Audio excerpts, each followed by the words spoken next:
Hello friends, Ratna's কিচেনে সকলকে welcome. আজকে বানাবো রুটি পিৎজা।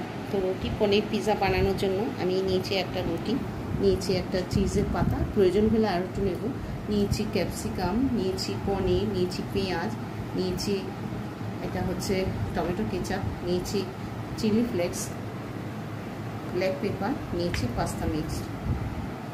প্রথমে আমি রুটির ওপরে এই টমেটো কেচাপটা মাখিয়ে নিচ্ছি। পিৎজা সস আমার কাছে নেই তাই আমি দিইনি, আপনারা চাইলে কিন্তু দিতেই পারেন। আর ঘরোয়াভাবে এটা সন্ধ্যাবেলা স্ন্যাক্স হিসাবে অবশ্যই কিন্তু এটা আপনারা করতে পারেন।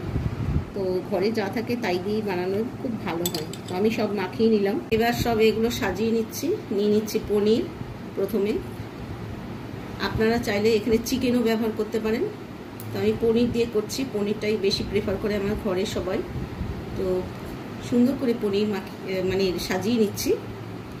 তারপরে দিয়ে দেবো ক্যাপসিকাম, তারপরে দিয়ে দেবো পেঁয়াজ, দিয়ে দিচ্ছি পেঁয়াজগুলো একটু ছাড়িয়ে নিতে হবে, একদম জোড়া লেগে রয়েছে। তো সুন্দর করে ছাড়িয়ে নিচ্ছি। এগুলো সব সাজিয়ে নিয়েছি। এবার দিয়ে দিচ্ছি একটু গোলমরিচের গুঁড়ো।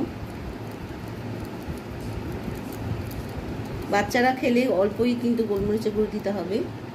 দিয়ে দেবো সামান্য একটু চিলি ফ্লেক্স, আর দিয়ে দেবো পাস্তা মিক্স। এটাই হচ্ছে মেইন ইনগ্রিডিয়েন্টস আমার কাছে। তবে হ্যাঁ, চিজ ছাড়া তো পিৎজা হয় না। এবার এই চিজের পাতা থেকে একটু একটু করে ছিঁড়ে চারিদিকে সাজিয়ে দেবো। প্রয়োজন যদি হয় আমি আর একটুখানি এখানে চিজ ব্যবহার করব। আপনারা গ্রেটেড চিজ দিলে সেটাও দিয়ে সাজাতে পারেন, খুব ভালো হয় সেটা। তো আমি এটা রয়েছে, আমি তাই এটা দিয়ে পুরোটা সাজিয়ে নিচ্ছি। সমস্ত চিজ আমি সাজিয়ে নিয়েছি। এবার একটু চিলি ফ্লেক্স দিয়ে দেবো, হয়ে গেছে। আর একটু পাস্তা মিক্স দিয়ে দেবো।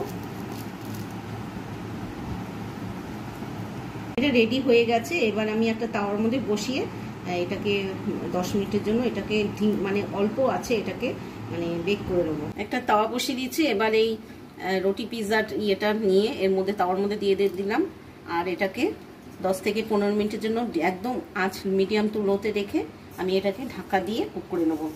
10 থেকে 15 মিনিট পর আমি ফিরে আসছি। ঢাকা খুলে দিচ্ছি।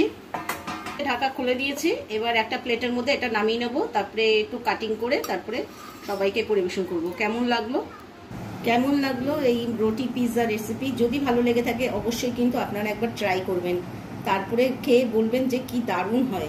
আর যারা শেয়ার করছেন না প্লিজ শেয়ার করে আমার পাশে থাকবেন। আর সাবস্ক্রাইব যারা করছেন না প্লিজ সাবস্ক্রাইব করতে থাকুন। আর নতুন নতুন রান্নার জন্য রত্নাস কিচেনের সঙ্গে থাকুন। ভালো থাকবেন, সুস্থ থাকবেন, বাই।